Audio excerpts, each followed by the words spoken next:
You're watching a Highwire Media podcast.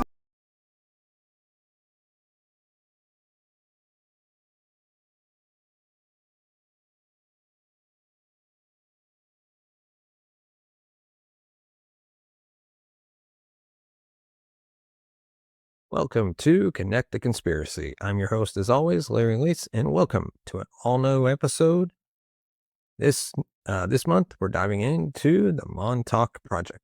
Let me know your thoughts on this strange conspiracy in the comment section below, and let's keep the conversation going. So with that, let's dive into today's episode. In 1943, the USS Eldridge was made invisible and teleported from Philadelphia to Virginia. This event was known as the Philadelphia Experiment. When the Eldridge reappeared, some crew materialized in walls and bulkheads, and they died in agony. But two sailors didn't reappear at all. The two men, who happened to be brothers, were presumed dead or lost. They weren't dead. They traveled 40 years into the future, into a secret military base on the east of Long Island. They became unwitting participants of the Montauk Project. In the early 70s, Preston Nichols, an engineer who specialized in electromagnetism, worked for a defense contractor on Long Island. During this time, he was working with a group of psychics studying telepathy and getting good results. He discovered that telepathy behaves exactly like a radio wave. For some reason, at the same time every day, his subjects' minds would be blocked, and he had no idea why. After 3 years of the strange phenomenon, Nichols brought in radio equipment to monitor the signals during the psychic blackout. He learned that whenever 410 to 420 megahertz was detected, his subjects were jammed, and after 20 minutes, the signal would dissipate and the psychics would open back up. Nichols built a mobile transceiver and tracked the origin of the signal to Montauk Point on the east end of Long Island. More specifically, he traced the signal to a large radar tower on Montauk Air Force Base, like the one you see right behind me. There was nothing he could do about it. The radio interference continued for a few years and eventually stopped. Nichols didn't give it much thought until he received a call from a friend who said the Air Force Base was now abandoned and he should go check it out. The base was deserted, but for some reason, it was a mess. You would expect the military to decommission a base in a clean and orderly way, but not Montauk. It was as if whoever was working here cleared out in a hurry. After exploring, Nichols came across a young homeless man who was living in one of the abandoned buildings. The young man acted nervous. He said he was a military technician who worked there, but he deserted when a large beast appeared and tore through the facility, forcing the project to shut down. Nichols asked the man what he meant by a beast and a project. The young man seemed confused. He said, "You don't remember? You're Preston Nichols. You ran the Montauk Project." In 1984, Nichols began working with a gifted psychic named Duncan Cameron, who he brought to the deserted base. Immediately, Duncan knew his way around. He recognized the buildings and knew specific details, like where the mess hall was. The more they explored, the more information Duncan was able to provide. A number of disturbing experiments happened on the property for years. Duncan started to realize he was part of them. When they entered the large transmitter building, Duncan went into a trance. While in this trance, Duncan said he was programmed to find Nichols, befriend him, and then kill him. Once that objective was achieved, Duncan was programmed to destroy Nichols' lab and all his research. Because Duncan was now aware of his programming, he was able to resist it. Back at his lab, Nichols used a deprogramming technique to give Duncan back full control of his consciousness. After working with Duncan for a while, Preston Nichols started to realize he had been involved with the Montauk Project also. He just didn't know how or why. Over time, more of Duncan Cameron's memories surfaced. Duncan realized he had served aboard the USS Eldridge with his brother, Edward. They were the two sailors who were lost during the Philadelphia Experiment. Duncan Cameron and his brother Edward had been transported from 1943 to 1983, 40 years into the future. Preston Nichols, started to notice strange things when he was at work. People he didn't know seemed to recognize him. He was copied on mail and included in meetings that didn't apply to his position in the company. One day, Nichols was sitting at his desk when he felt an ache in his hand. He looked down at the back of his hand and he had a Band-Aid covering a fresh wound. a wound he didn't have 15 minutes earlier. This happened more than a few times. On one occasion, Nichols even confronted the company nurse and asked her if he'd been there for a Band-Aid. She said he hadn't, and he had no idea what he was talking about. As time went on, Preston Nichols began to realize that he was living two separate lives. One day, he had what he calls an intuitive urge to visit the basement. This was a high-security area. Only maybe 10 people in the company had the clearance to be there, and he wasn't one of them. He reluctantly took the elevator down, gathered himself to try to appear natural, and walked right up to the security guard. And even though he had never been in this area, and had no idea what happened there, the guard gave him a badge with his name on it and waved him through.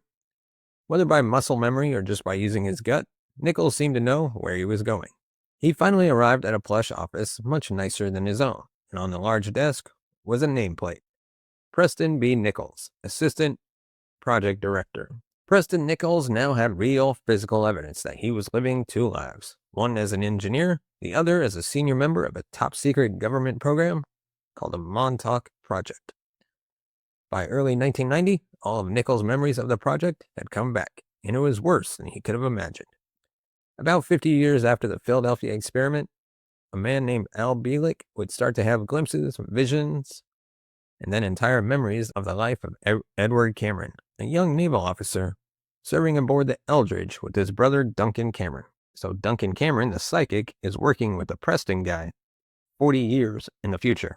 Bielek wrote books, spoke at conferences, and gave many interviews describing his time on the USS Eldridge while living in the body of Edward Cameron. Aboard the Eldridge, when what was called a magnetic bottle was engaged, the ship began to slip through time. In a panic, Bielek, aka Edward Cameron, along with his brother Duncan, jumped ship. And when they landed, it was the year 2137. Edward woke up in a hospital and was being treated for radiation injuries. Duncan was nowhere to be seen. When his health improved, Edward learned more about the world he was now in. In 2037, the geography of the United States is vastly different. Florida and most of the eastern seaboard is underwater. California is a series of islands, and the Great Lakes have combined into one lake. After a devastating nuclear war fought between the West and Russia and China, the world's population has been reduced to 300 million people. The US, Canada, and most governments were gone. Areas were under local martial law. And just when Edward was becoming overwhelmed, he was transported hundreds of years in the future and arrived in the year 2749. He would spend 2 years living in this time, and life in the 28th century was much different than life in the 22nd. The most obvious change was anti-gravity technology. This allowed people to live in floating cities more than 2 miles above the Earth, and these cities were run by an advanced AI, all interconnected with one another. And human life was easy. As long as you contributed to society, all your needs were met. The AI, operating robotic equipment on the ground, handled all farming and food production. And Edward felt like people lost their identities. Sure, their lives were easier, but they were now mindless drones. Then suddenly, Edward felt the world shifting again. Now he and his brother Duncan appeared in 1983. When they arrived, they were briefed by government officials and told never to discuss what had happened.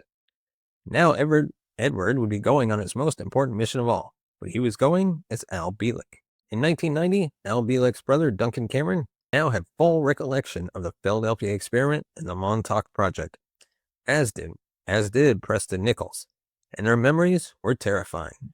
Back in 1967, their story of time travel and teleportation intrigued researchers at Brookhaven National Labs. Technicians had made an interesting discovery. The men serving aboard the USS Eldridge were susceptible to mind control. This breakthrough obviously had military applications. The U.S. could use this technology to tell an enemy's army not to fight. Wars could be won without losing a single life, and America could take over the planet by controlling everybody's mind, which is a scary thought, but in a sense, they already do it. I mean, the government uses the new media, big tech, and Hollywood to turn people into sheep. I mean, it's not completely, mind control per se, but you can still think for yourselves, but it's pretty much they kind of control what to put out for people to listen to. Brookhaven scientists were excited to get started. The Montauk Air Force Station was the perfect place. It was deserted, remote, and had all the equipment they needed. It even had the largest radar antenna in the world. An antenna powerful enough to broadcast high-powered signals for hundreds of miles or more. The goal was to broadcast on the right frequency that could alter and control the human mind. The Montauk experiment had now begun. Duncan Cameron, having superior psychic abilities, was key to the project. He was able to withstand a tremendous amount of electromagnetic energy. This was necessary to survive the Montauk Chair. The Montauk Chair was essentially a mind-reading device. It was a large metal chair covered in coils and sensors. Also connected to the chair were 3 receivers, 6 channels, and a Cray supercomputer. If you sat in the Montauk Chair, your psychic abilities could be tremendously amplified. Whatever image was in your mind was displayed on the computer screen. The first tests were to see what would happen when Cameron was electrocuted with different amounts and frequencies of energy. They learned that different frequencies could elicit different emotions, and specific frequencies could make him sleep. Animals in the area were also affected by transmissions. There were reports of deer running out of the woods into town and throwing themselves against the glass windows of the stores on Main Street. Soon, they were able to perform what researchers called the seeing eye. Cameron had a lock of someone's hair or some personal object. He could see through that person's eyes, hear through their ears, and feel whatever the person's body felt. He could do this with anyone on the planet, very similar to what remote viewers can do. Using Duncan Cameron's psychic abilities and the technology of Montauk, scientists were finally able to control people's thoughts. Then they learned how to load information, commands, and entire programs onto an individual's mind. And this technique could be adjusted to make people do things they wouldn't normally do. Assassination, sabotage, even self-sacrifice. That was the mission. Over time, the experiments became even more advanced. Cameron was now able to manifest physical objects with his mind. If he thought of an apple or a baseball, the object would appear, first on the computer screen, then holographically, and then finally as an actual solid object in the real world. This breakthrough would lead the researchers of the Montauk Project to their main experiment. Using a huge new antenna and multiple transmitters, they could create a vortex that someone could step through and into another time. Dr. John von Neumann was one of the great mathematicians of his time. He also made contributions to physics, computer science, economics, quantum mechanics, and lots more. Naturally, the United States put him to work on the Manhattan Project, as well as many other top-secret government programs. Dr. von Neumann died young of cancer in 1958, but that turned out to be a lie. He was actually placed in a program similar to witness protection to hide his identity. Preston Nichols was able to find him and talk to him about the experiments in Montauk and how they connected to the Philadelphia experiment. Von Neumann, now an old man, had been waiting 40 years for this very moment. He said when the USS Eldridge reappeared after the experiment, it was fatal to most of the crew. Von Neumann knew how to fix this. One of the ship's power generators had malfunctioned during the experiment, and that's why so many men died. But if someone could go back and disable the faulty generator, the ship would come back properly and no lives would be lost. Al Bielek and Duncan Cameron were selected to go, but they were nervous about it. Dr. von Neumann told them not to worry. He knew this would work. According to the ship's records, they had already succeeded. Back in Montauk, Duncan sat in the chair and created a portal to the USS Eldridge in 1943. Duncan and his brother jumped back onto the ship and disabled the generator. Edward decided to stay in 1943, and when Duncan returned to Montauk, something had happened. As many jumps through time had caused him to age very rapidly, and he was now dying of old age. Now, this could be a disaster because Duncan is linked to so many events in the past that paradoxes could form. To prevent these disasters, the Montauk technology was used to send a message through time to Duncan's father, Duncan Cameron Sr. At that point, Duncan Sr. only had one child, a daughter, but he was instructed to get busy and make baby boys because a lot depended on it. When Duncan Jr. was born in 1951, the Montauk scientists used the boy as a vessel for Duncan's current electromagnetic signature.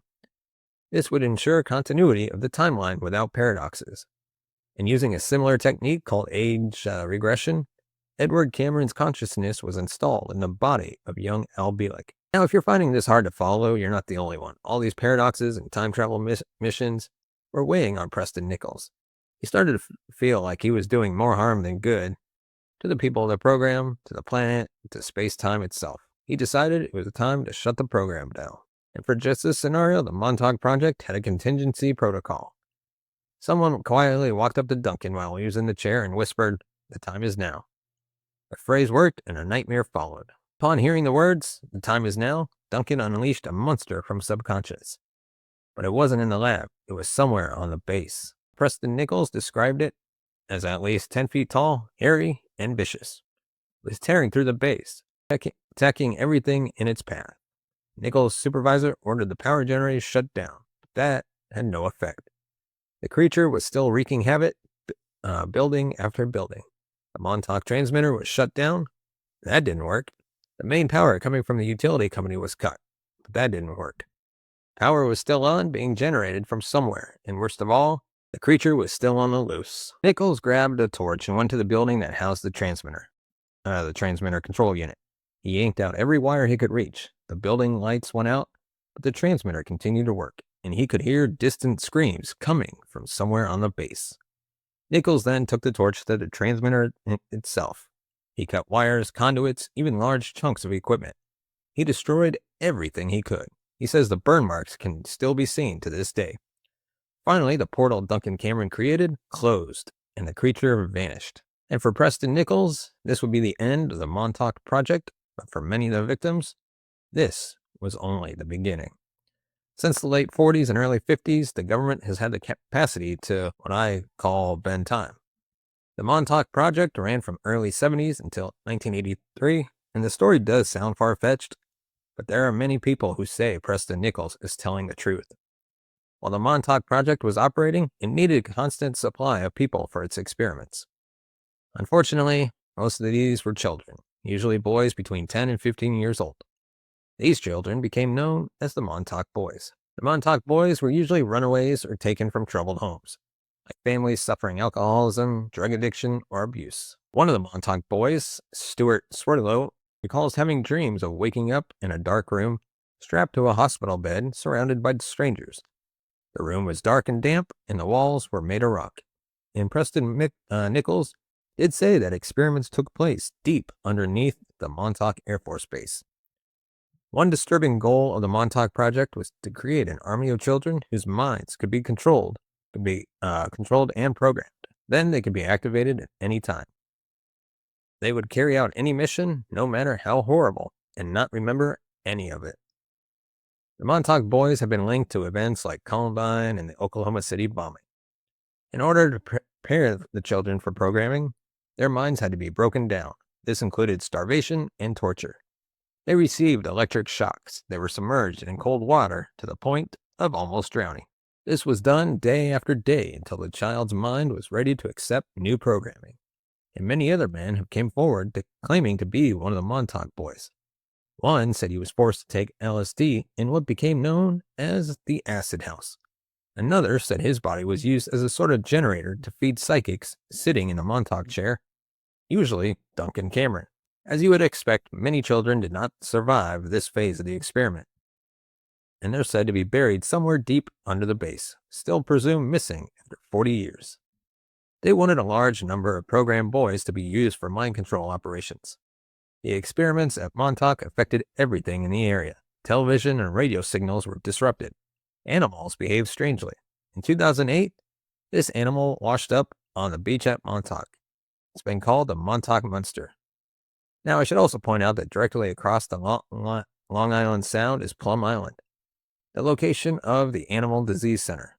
Rumors say the island has been used for animal experiments, biological weapons, and even testing human-animal hybrids. What's interesting is the CDC is part of America's Health and Human Services Department.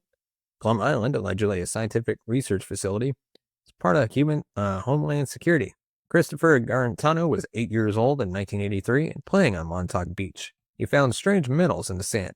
He dug them out and was walking back to his family to ask what they were.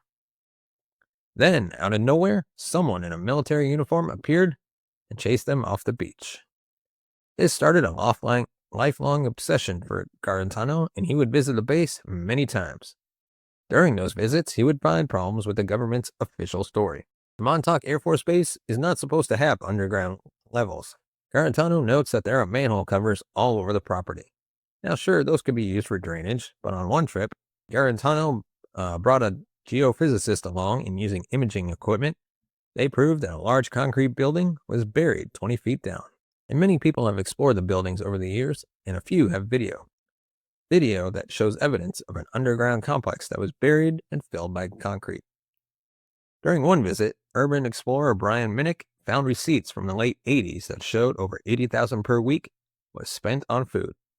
That's a lot of food for a base that supposedly shut down in 1981.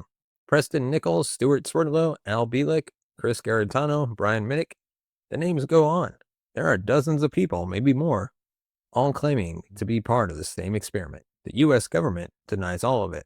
So, who do you believe? The Montauk Project has probably been my favorite conspiracy since Preston Nichols' book first came out in '92. I've always wanted to visit the Air Force Base, which is now called Camp Hero, and the story has affected a lot of people. The original title of the show, Stranger Things, was called Montauk, and a lot of stories are taken from Nichols' writing. This episode was difficult to research and write because the more I learned about one of my favorite conspiracy theories, the less I liked the people involved. First, you have Al Bielek. He's the man who said he served on the Eldridge in '43 in the body of Edward Cameron. There's no record of any Bielek, Edward, or Duncan Cameron serving aboard the Eldridge, or brothers with that name serving on any ship in the Navy. Now, supporters of the theory say their names were erased or changed by the government, and that's fair. Wouldn't be a shocking discovery. In Bielek's writings, he used pictures of his family, Edward and Duncan, and others. They were all proved to be untrue. Most suspicious of all, Bielek had no memories of the Philadelphia experiment until he saw the movie in 1984. He said the movie brought his memories back, but his story is surprisingly similar to the movie. He also struggled with paranoia and other psychological problems. He made a meager but sufficient living off selling CDs and merchandise and talking at UFO conventions. He died in 2007. Many people still believe his story, and they claim that the government sponsored a disinformation campaign to discredit him. Now, Stuart Swerdlow. He's a character. He's still around and claims to be a Montauk boy. He also claims to speak 10 languages that no one's ever heard him speak. His DNA has been spliced with aliens. He's been imprisoned by the Illuminati. He can see auric fields. He can travel hyperspace. And he's a descendant of none other than Atlantis. I can go on. He's basically at the center of every conspiracy theory that exists.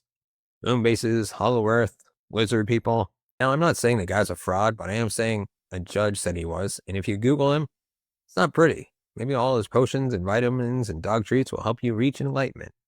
But I don't recommend buying his products. Speaking of selling, did you know that you could buy Wi-Fi's merchandise right now? Excuse me. I've saved Preston Nichols for last. There were rumors circulating about Montauk for a long time before Nichols came along.